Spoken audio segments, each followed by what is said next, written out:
It feels way more than a week since you were here to me. I guess maybe that's because I've been to Orlando and then to Canada and back, but... I don't think it's even been a week.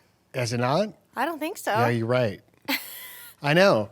A lot has happened, but and also there's a big gap in the feeling and the difference of how it feels to have you live in the studio versus this, which is also still nice, but not the same.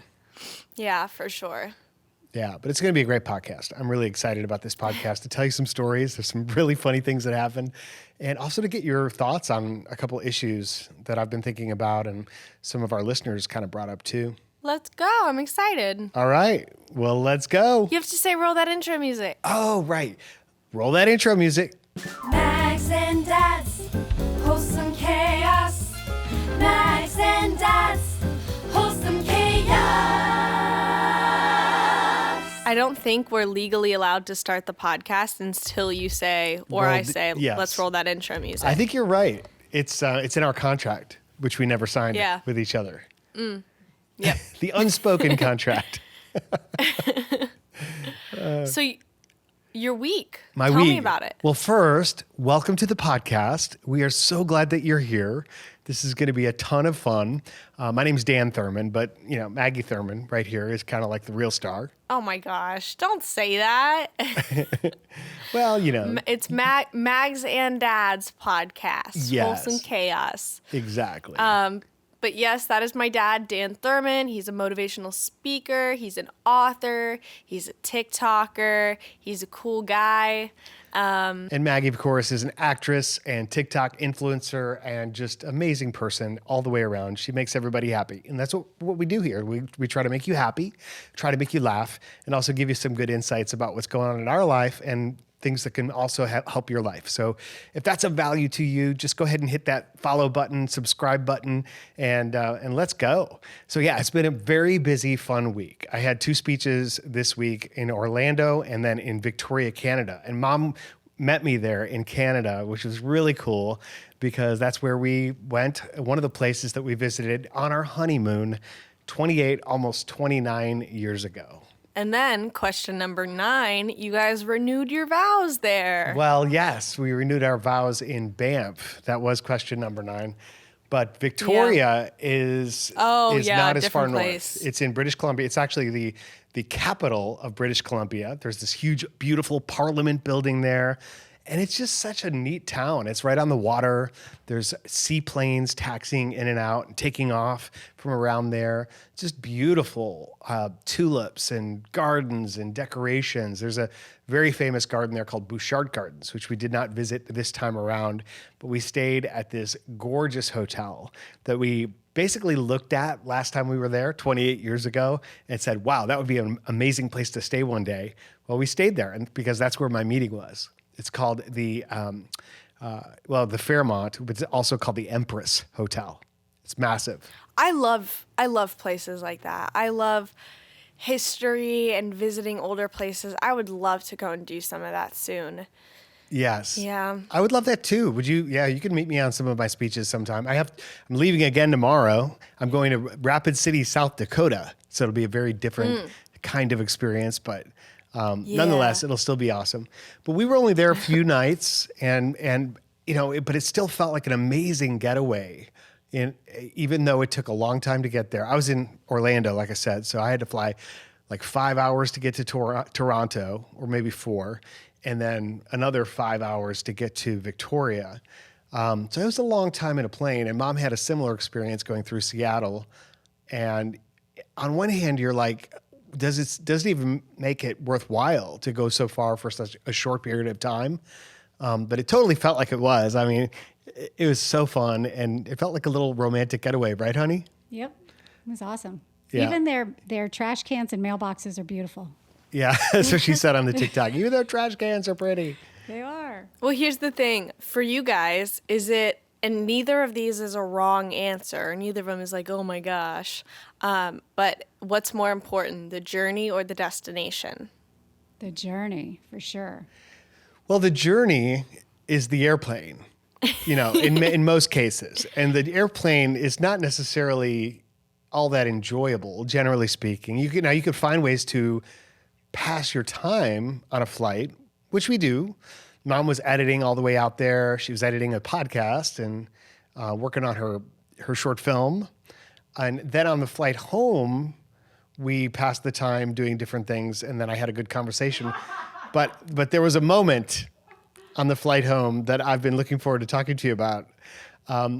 So Mom and I were, I'll talk to you about this, but first I want to tell you about BetterHelp, because you know what?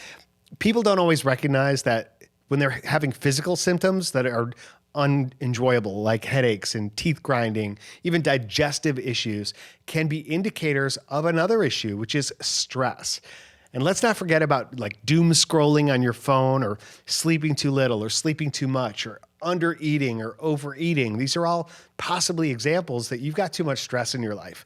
I've been feeling a little bit of that, a little stressed out because of commitments I've made, not only for my speaking schedule, but by writing a new book, and also maybe some things we're doing with our life situation, trying to make big changes, or finances. I mean, there's just so many different issues, not to mention the news and the events of the world that can all be causing people a lot of stress. It shows up in a lot of ways. BetterHelp is customized online therapy that offers video, phone, and even live chat sessions with your therapist. So you don't ever have to even see anyone on camera if you don't want to. It's much more affordable than in-person therapy. So give it a try and see if online therapy can help lower your stress. Mags and Dad's Wholesome Chaos listeners get 10% off their first month at betterhelp.com/wholesome. That's betterhelp.com/wholesome. So we had this amazing experience in Victoria, did my speech, loved it. I got to work with this amazing production team, and also a MC who's kind of a famous celebrity in Canada. Her name is Jessi Cruickshank. She is a comedian and TV host and personality. And actually she lives in LA and follows you, and was kind of looking at both of our stuff. But she had great things to say about you and said, oh, Maggie's going to be amazing, and she's got to have such a big career. She's the one who did UCB, right? Yeah. Well, she said a lot of her friends do UCB, improv. But she got her start in improv, which then, MTV, MTV has a Canadian channel. She was a host of MTV Canada, and then had her own TV show and hosted it was some kind of Canadians' most talented people, Canadians' smartest people, Canada's smartest people. Canada. No, that's not it. Canada's Smartest People. I think she hosted that. But she was just hilarious. And she gave me this great intro, and we had a good vibe talking to her. So anyway, awesome experience all the way around. Got to see another speaker buddy of mine who was on the day after me. Went out to dinner with them. We're on our way home. This long flight, which by now is going Seattle to Atlanta. So it's like a 5-hour flight. Mm-hmm. And Mom and I are sitting in the back of the plane, aisles across from each other. I'm in C, she's in D. And on my side, there's a woman traveling alone with her daughter, who's 2.5 years old. And on Mom's side, there's a man traveling alone with his daughter. And so there were two single parents with their kids. Mm-hmm. Well, for the most part of the flight, the longest part of the flight, I was just kind of doing my own work and listening to a podcast and just kind of doing my own thing. And then I decided to, let's talk to this woman, kind of let's see who she is and who's this person next to me. Well, we got a great conversation going and talked about her family in Atlanta and her daughter and podcasts in general and who we listen to, and told her about you and told her about this podcast here. And we're just in this deep conversation about her daughter, and her daughter's looking up at me ever so sweetly. And then suddenly projectile vomits all over Mom and all over me. It was amazing, the amount of liquid that came out of this kid. But it wasn't just liquid. I've never seen someone throw up on a plane. Oh, I didn't think it actually happened. It was, yes, it happens. And this wasn't like baby vomit. This was like toddler vomit. So it was a little bit like chunky.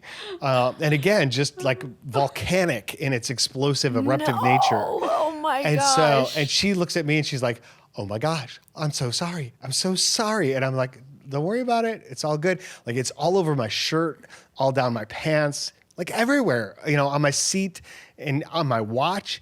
And I was like, It's fine. It's not your fault. It's going to be okay. And your mom, who's sitting right next to me, is oblivious because she's got her earbuds in. She's editing her script. And so I'm like, oh, honey, we got a little situation here.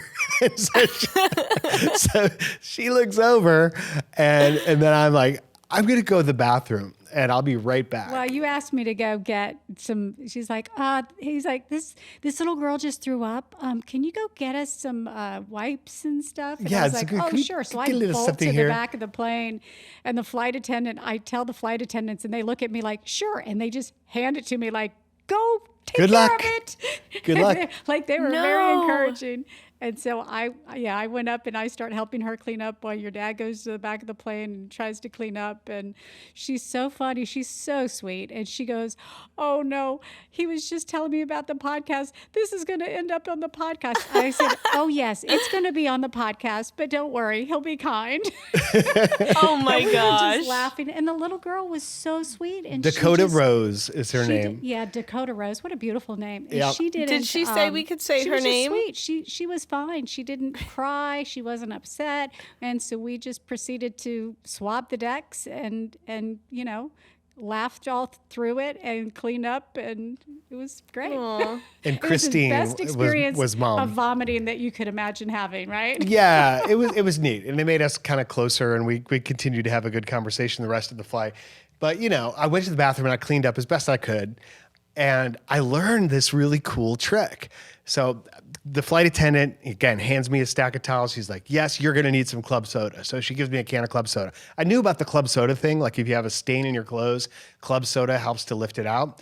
But all I had to work with were these paper towels. And you know how when you're trying to wet a paper towel and wipe cloth, it just flakes off and creates all that lint? Yeah. Yeah, so all that's happening. And so I come out of the bathroom and I'm like, excuse me, do you have like a rag or something that won't fall apart? And she said, I got you. And she opens up the little container in the bathroom with the feminine products. And she said, take a maxi pad. Just trust me.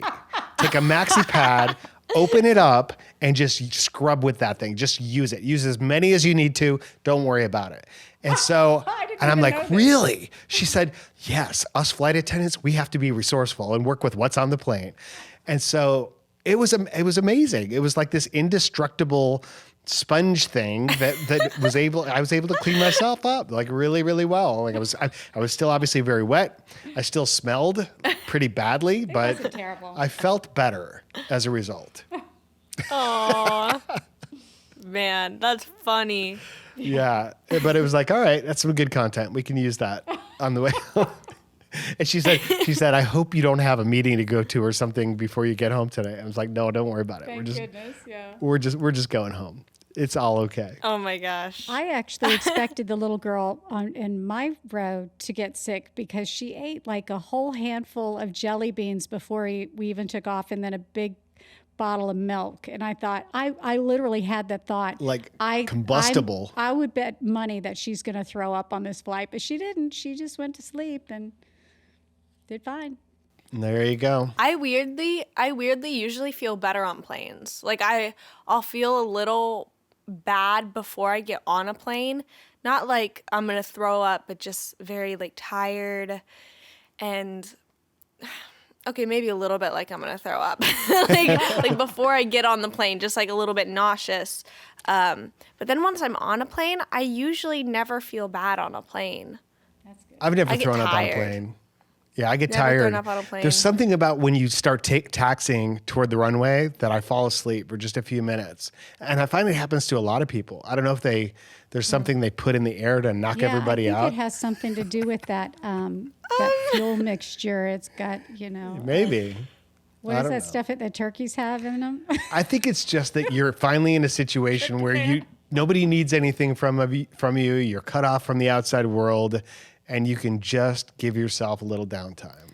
I find that I'm weirdly I think I've said this before where I was like, I kind of enjoy turbulence because it feels a little bit like a roller coaster. Yeah.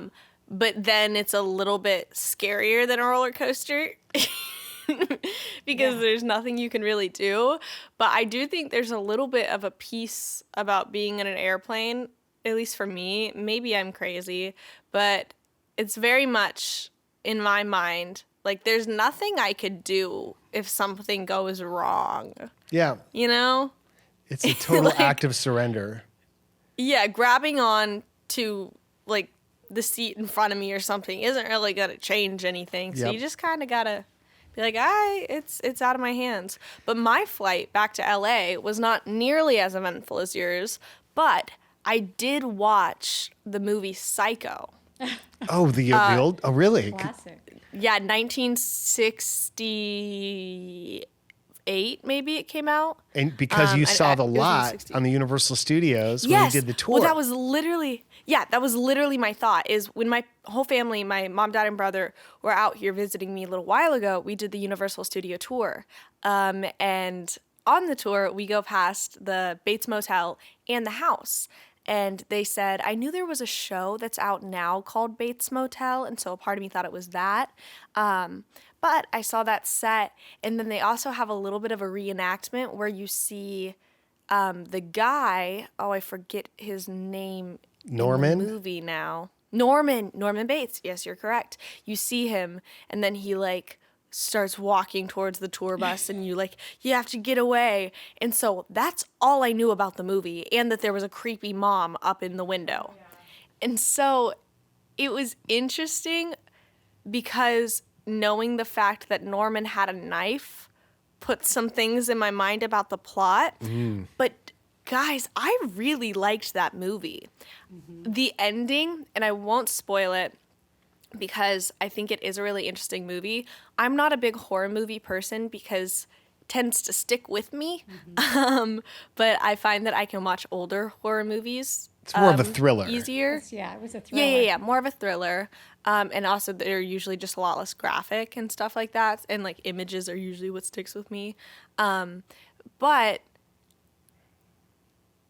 what was I saying about 6 seconds ago? Normally they stick with you, but you were starting to say that the ending of the movie, which you're not going to spoil. Yes. Oh my gosh. I love you for that. I also love that this is a podcast, so when I lose my train of thought, we could quite literally rewind 6 seconds. But the end of the movie, I had the thought halfway through. Have you seen it? I've not seen it. Oh, yes. Okay. Well, I had the thought, this would be so cool if it ends like this. But then I had the counter thought, this was made in the 60s. No way are they going to make it end like that. And then it did. And I was I really, really enjoyed it. That's cool. By the way, if you're listening in the background, obviously there's another voice in the room. And that is Maggie's mom, Shay, my incredible wife. We didn't introduce you this episode. I'm sorry, honey.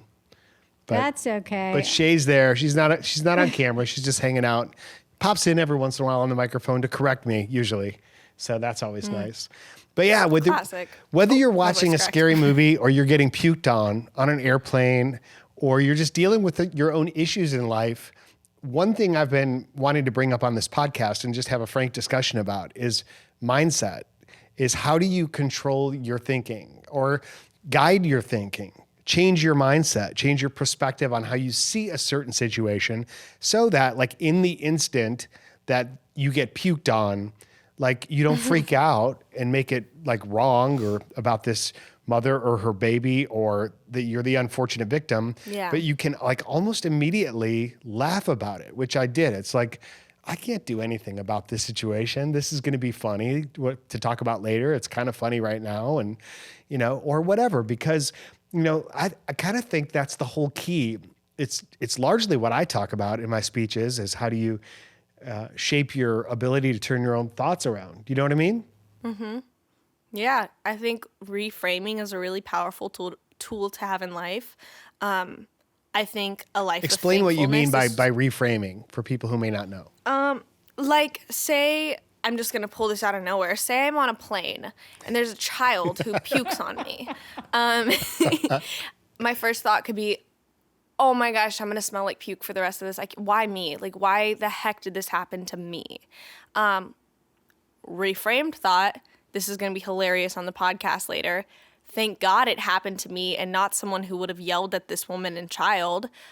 I can try and ease this situation and not make them feel terrible for the remainder of the flight. Nobody feels good in this situation. Yeah, and thank You know God what I mean? my wife is right here to help out too, because I know the two of us together can like tackle this with Yeah. our combined positivity and problem solving and make it thank way God better. for maxi pads. Am I right? Yes. Yeah, Our new sponsor. No. you learn something new every day. The idea, and by the way, but like this is what BetterHelp does as well, is they help you understand the thinking that your thought processes and how to navigate your own mind in such a way where you can get to a different position, where you can have a more powerful view and realize that you do have the power of how you see things. And when you can change your perspective to see something in a positive way, it literally changes all your options. It makes you so much more resourceful, more pleasant. It changes the experience. Again, like I said, it puts you in a position of power. And often I think the people push back against this notion of like, look on the bright side. It's like something terrible happens to me. I get robbed or swindled out of my money. And it's like, I've just lost this aspect of my life, or I get fired from my job. And it's like, how do you reframe something like that? And you can say, well, look on the bright side. And it seems like you're saying like, diminish the very real Like, consequences. Your experience doesn't matter. Yeah. Yeah, like making light of the negativity. And that's not what it is, I don't think. For me, I think it's like those two things can be true at the same time. Yeah. Like it could have negative consequences that are really very real. I'm going to smell like puke for the rest of the day. And also at the same time, it can be funny and uplifting. I'm and going to smell like puke for the rest of the day. No, I'm kidding. and a chance to connect with this woman or whatever it is. Yeah. But the key is which one of those I focus on totally changes my experience and my resourcefulness. Yeah. Like, what can I do with it? Exactly. The sooner you get to the positive, the sooner you're going to feel better and get the negative behind you and start looking for ways to make the situation better. Yep. It's everything in life has a pro and a con to it. Nothing's either entirely good or entirely bad. And it's not like the worst thing that ever happened to you will also prove to be the best thing that ever happened to you. Sometimes that's the case, right? But the worst thing that ever happened to you generally also has some benefit, I think. Yeah. It's about learning through tribulations and in hard times, but that doesn't discount the hard times, We're not trying to discount experiences and hardships because those things are real. It's just kind of a matter of how you're gonna what is the word I'm looking for? How are you going to look at it? How you're gonna, how you're gonna. I remember. Leave it at that. Yeah, I remember one time us at Tucker, a woman who had recovered from cancer, who had beat cancer, basically. And she said it was probably the best thing that ever happened to her. Of course, beating it, but having cancer, and we were like, what? But yeah, apparently it just changed her life in so many ways for the better that she ultimately beat cancer and was cancer-free and said, it was the best thing that ever happened to her. Now that's amazing. Situational, for sure. Yeah, for sure. In Alcoholics Anonymous, there is the term the grateful alcoholic. And that really what that means is because of whatever your problem with alcohol or addiction that led you to get to a certain bottom in life or a certain question where you're like, I'm finally willing to do whatever it takes because I recognize my own way isn't working. Like I'm trying to run my own life and I can't. So I'm like really humbled and I have to find a way to get through this. And so you find tools within the program of Alcoholics Anonymous or 12-step programs generally, which largely are really profound spiritual tools about how you do learn to surrender and learn to reframe experiences to your benefit and go through that process. And so the gratitude, like the grateful alcoholic is, I would have never gone through this process had I not had the challenge of my addiction, or I would have, put it off as long as possible because, who wants to go through that kind of pain in their life intentionally? Very few people. Yeah. Yep. Yeah. Yeah, something that drives me crazy is people who, when something bad happens to them, they say, oh, well, what the hell? And they make it worse and they just compound it. And like, oh, well, if this bad happened, well, I'm just going to do this. And it's like breaking your own toys because you're upset. And it's like, you're making it worse. You're pushing, putting all these obstacles in your way to get to the good again and making it so much harder. And I don't understand that, but. Well, there's a lot under there for sure. But you're happy, right, Maggie? You doing okay? I'm doing okay. I had an incredible avocado bagel with truff hot sauce on it this morning. Nice. Tasted great. I had a cup of coffee. Cranking out some Yesterday, auditions? Yeah. I think I'm gonna try and film an audition today. Which, Dad? Oh my gosh. Okay. Do I want to do this? Would you maybe want to read with me for the audition? I would love to. Because it's a father-daughter thing. Oh, thank you, Okay. Maggie. I'd be so honored. I'm nervous. Who else would be your father but me in your audition? Mitch? It'd be Mitch. No. Yeah. Why are No, you nervous? I think, You think I'm going to blow it? No, it's just a weird thing of I've gotten so much better at this because I realized it and I made a conscious am I saying this correctly? Conscious decision? Conscious effort to change it, and I'm still working on changing it. But I used to really only be comfortable like doing auditions with two people, and it was like Mom and Matt. And then I was like, okay, here's the thing. I'm going to be acting in front of a lot of people. Yeah. I need to get a little more comfortable with that. And that's one of the reasons why I like the class I'm in now, and I've started reading with Mitch. And so maybe this is another step of now I'm going to read with you. So what's my character like? I mean, do you want to give me some development ideas now, or should we just do the whole audition on the podcast? We could do that. Ooh, see, Send me my sides. I want a shot at getting this role and not getting sued. Okay, good about idea. releasing all the material. So we'll save that for after the podcast. But Okay. Speaking of movies, I know you guys haven't, but you guys should watch the new Nicolas Cage movie. What's it called? Ooh. I think it's called The Immeasurable Weight of Immense Talent. Unbearable Weight of Immense Talent, maybe. Okay. Nicolas Cage plays himself. When you started that sentence, I was saying to myself, how could she not remember the name of the movie? And then you said it, and I was like, oh, I get it now. Yeah, the unbearable weight of massive talent. Okay. Yeah. Cool. I don't think anyone calls it that. I think everyone just goes, you seen the new Nick Cage movie? And you either go, yeah. All right. Worth seeing. I will definitely see it. Yeah. I think I'm gonna get the AMC A-list. Movie Pass? I know we've talked about this before and you guys kind of talked me out of it, but it's $19.95 a month and you can see up to 3 movies a week, and movie tickets here are at least $20. So even if I see one movie a month, it covers it, right? Yeah, it sounds like a good idea, especially it's a business expense. Especially if you get a friend or two who also does it, you're more likely to use it. A lot of my friends have it, yeah. That's good, because otherwise you're going to be like, oh, well, I'll go when somebody can go and when they whatever. And I mean, I'm the kind of person who will go to see a play or a movie by yourself. In fact, did you know? Says the woman who hasn't seen Spider-Man. I know. I was thinking of that when you said the Nick Cage movie. But did you know they have made Trading Places into a musical that's going to be at the Alliance Theater? And I don't know what that is. I'm going to do the backstage show with producers and stuff. I can't wait. That's neat. That's fun. Really good. Yeah, it was an old film with Eddie Murphy and Nick Nolte. Dan Aykroyd. Gotcha. Dan Aykroyd?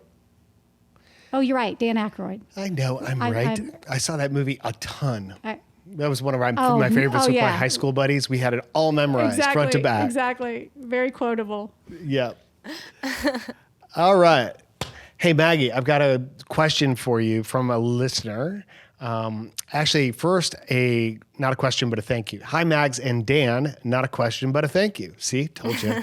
You answered my question about people that disappoint you back in February. And since then, accepting the world and those around me, despite their negativity, has become so much easier. I feel like there's a lot of wonder and gratitude I'm beginning to see, and it's opening up happier days. Thank you. And I hope to see y'all one day in the film industry, as I'm hoping to be a writer. But anyway, keep at it. All the best to the Wholesome Chaos family. Much love, Declan. Thank you so much, Declan. That is a great comment. Declan. Yeah. Keep on writing. And way to go. Yeah, keep on writing. As Mom would say, the definition of a writer is? Somebody who wrote today. Actually, Yes. I didn't create that quote, but Did you write today? I did. I started to write today, and then I got distracted. But that's no, okay. Well, I wrote in day's terms not of over. making show notes for the podcast that's going to drop. Absolutely. Awesome. Next question. Quick story and a question for you guys. So all my life, I've led a vicious cycle of if I do this, then I'll be happy. For instance, I said once I move out, I'll be happy. Then it was once I get my dream job and get to do what I love, I'll be happy. Well, I've done both those things. Now the cycle still continues. Have you ever felt like this? Like nothing you can do brings the fulfillment you thought it would? Any advice? I feel stuck. This is from Emily. I think that's a really bad trap that a lot of people do. They put demands on, like, especially on relationships. Oh, this person has got to be, this, and this. And if they check those boxes, then everything will be perfect. And then they get in a relationship and realize that people aren't boxes. You can't just, you have to, relationships are organic and situations change when you think you want something. Then when you get there, oftentimes it isn't what you thought because you haven't experienced it. And so that's part of the whole idea of, is it the destination or the journey? Because if you Grass is arrive greener on and the you're other side. disappointed, then the journey is what it's all about. What'd you say, Megs? Grass is greener on the other side. Yeah, that's a really I sad. feel like I think about that a lot physically as well. Mm-hmm. Like, at least growing up, where I'd have long hair and I'd go, okay, if I just cut my hair, then I'll be like really pretty. Like then that'll work. And then I'd cut my hair and be like, oh, okay, once it grows out, then I'll be really pretty. I need this makeup product. Once I lose this, once I get abs, once I get this jewelry, and like none of it's true. That little thing's not going to change anything. Once I'm successful in my financial world, Yeah. when I've got money or when I have the right job or the right partner, I mean, it is definitely a trap. You're both extremely correct in that regard. I read an amazing book one time, and I would highly recommend this book. It's called Stumbling on Happiness by Daniel Gilbert, and it's an interesting title. Have you ever been in like a bookstore when suddenly a book just sort of jumps out at you and you're like, oh, it was something about the cover or the title. I think in this case, it was the title. I was in Notre Dame. I was at the University of Notre Dame in the university bookstore because I was speaking there on campus and I wanted to buy something. And so I bought this book and it was amazing because what the book really kind of made the case for was the idea that from your present moment, you're always predicting what will make you happy in the future. And it's just a guess. And it's very inaccurate. The guess that you're making right now about what will someday make you happy is based on a fantasy. It's based on only looking at the upside of the circumstances that are going to be in your life without really calculating in all the downsides or all the work that's necessary in order to get there. And also what you're doing is you're basing your predictions about the future on your memories of the past. And what this book also goes into is how inaccurate, in many cases, our memories are of our own past. As life goes on, we literally drift. The reality of what happens, there's a drift and separation from how we remember those events that is ultimately also guided to serve us. And so the idea is, you're going to come along those happy moments, but they will very rarely be what you thought they would be. Does that make sense? Yeah. Yeah, and I think you also you have to put out joy in order to be experiencing it too. So if this person is like, well, I have to get this, they're not enjoying life. They're not living in the moment and putting out the positivity and happiness that they're seeking in the first place. And it also makes me think of that line, like what you were saying about the book, remembering. We tend to remember things differently than they actually happen, from that Ryan Reynolds movie where he's talking to his 12-year-old self saying, I spent my whole life trying to get away from the me that was you, and yet you were the best part of it, right? Mm-hmm. It's like, yeah. I think joy and happiness are very closely tied to identity. Yes. And so if I say my identity is in acting, being an actress. So if I'm not where I thought I would be in acting, if I'm not, in the next Marvel movie, then in my head, I'm always going to be like, okay, I gotta work harder. Once I get that, then I'll be complete and fulfilled.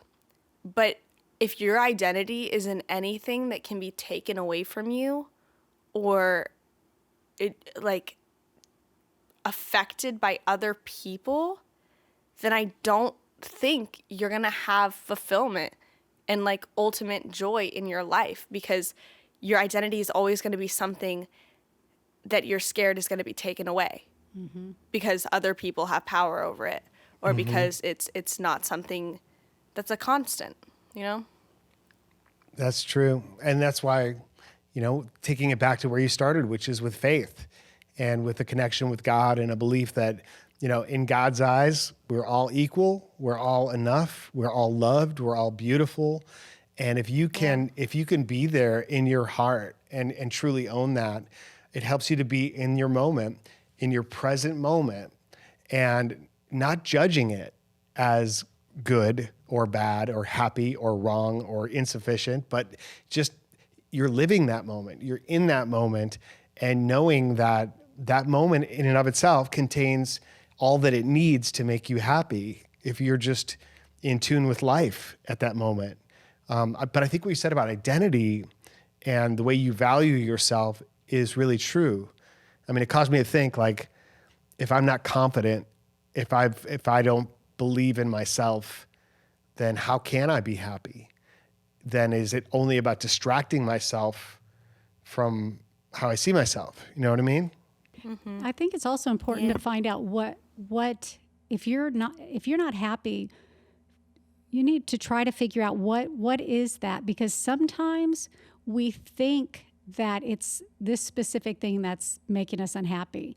I was struggling many years ago when I was in my early 20s, and just very unhappy. And the guy I was with at the time, he was like, well, just quit your job. I thought that was the problem. I was just frustrated and angry and blah, blah, blah. And it turned out, no, it was because he was cheating on me. I lost the guy. Guess what? I loved my job. And I was so glad I didn't quit my job, but I could not see that the problem was in the relationship, not in the job, because I was taking out my frustrations with the relationship on my job. And often people do it the opposite way. They take out their frustrations from their job on the relationship, and it is the job is the problem. But finding out what is that? Is it because is it in yourself that you're not allowing yourself to be happy, that you're struggling with your own identity, or is there somebody who's affecting your happiness and influencing you, and you need to get out of the situation? So, better help. Honesty. Get to the root of that problem. Yeah. And get on with the happiness that you deserve. Yep. Very good, honey. Yeah, I mean, coming back to a place of self-honesty, being able to look at my life situation and say, maybe there's something I need to work on or accept in order to love myself completely and just not beat myself up. But I feel like a lot of their only version right now of happiness is the escape and the distraction into something that takes them away from their world. When in reality, like if you can't be happy in your world, you're not really happy. So Yeah, Emily, it'd be a real shame to wake up 30 and find yourself 30 years old and find the solution and go, wow, why didn't I take the time when I was 20 to figure this out instead of distracting myself for 10 years trying to avoid the real problems? Yep. It's not more money. I mean, money can be a great tool to help you fulfill a lot in your life and express yourself and elevate the things that make you happy. But it doesn't in and of itself make you happy. It creates more problems. More money, more problems. More houses, more problems, right? More stuff. Everything that you own owns you at some level. So it's not the stuff. It's got to come from the inside and ultimately come from a higher authority. So thank you. Whoop, whoop. Thanks, Emily. Hope that helped. My plans for the rest of the day, like we said, audition and everything.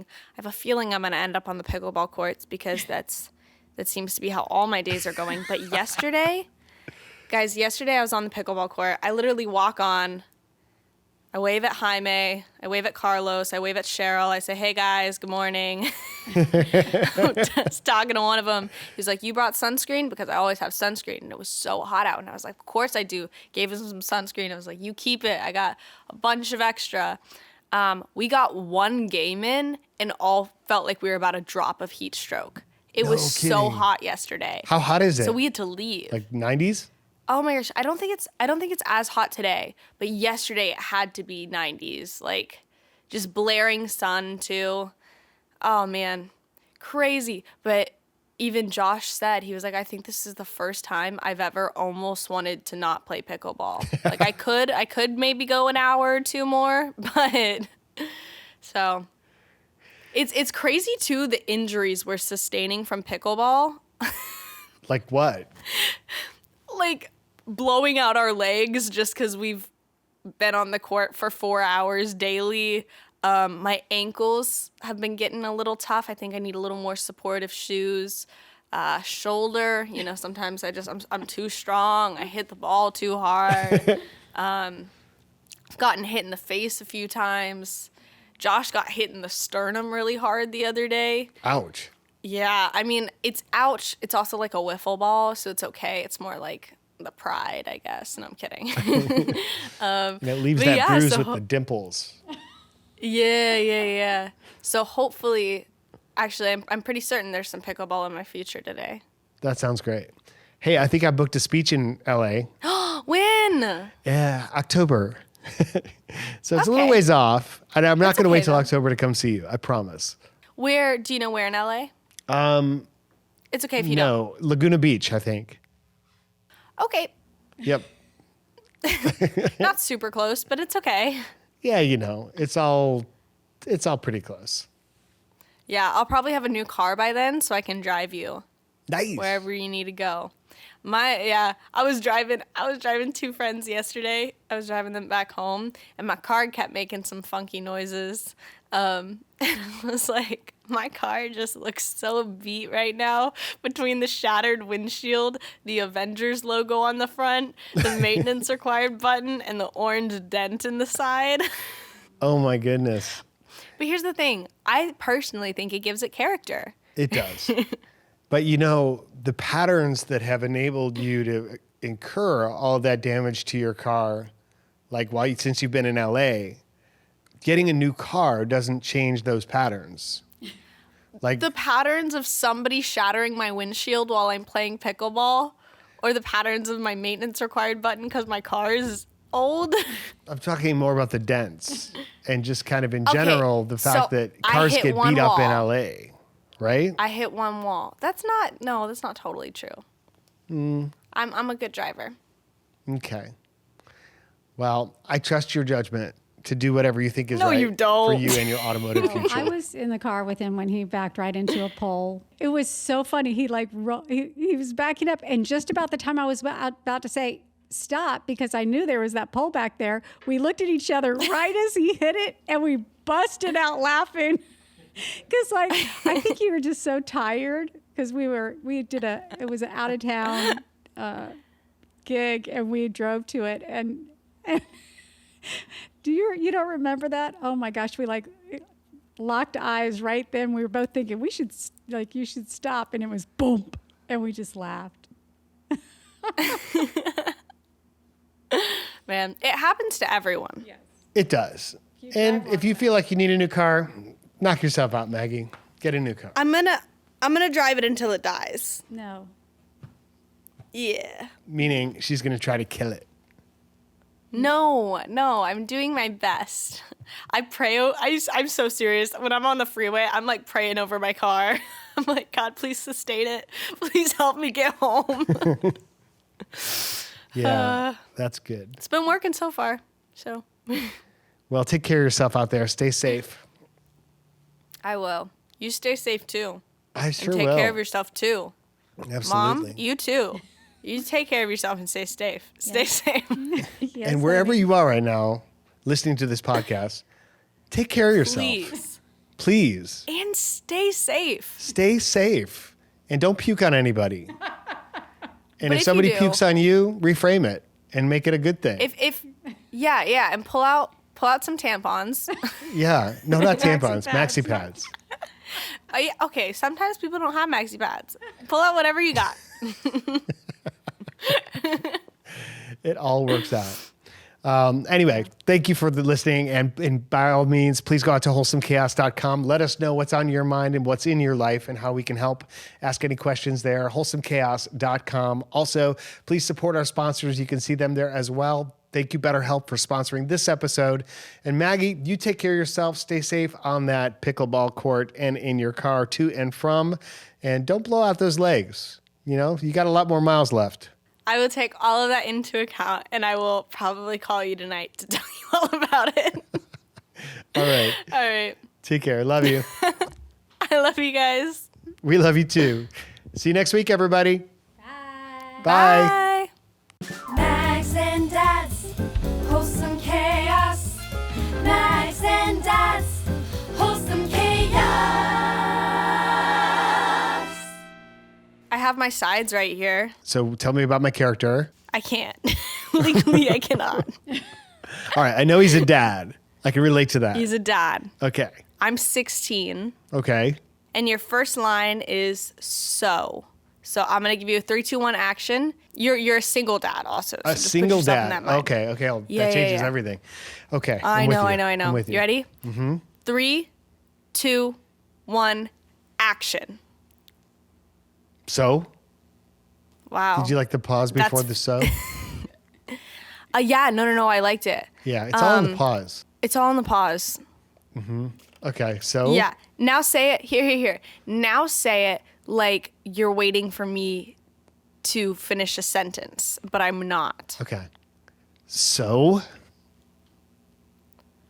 Wow. That's amazing. Okay. You almost had me in tears. Now I'm going to say it like I just ripped my pants. So. Say it like a baby just threw up on you. So. Very nice. We'll be in touch. Thank you.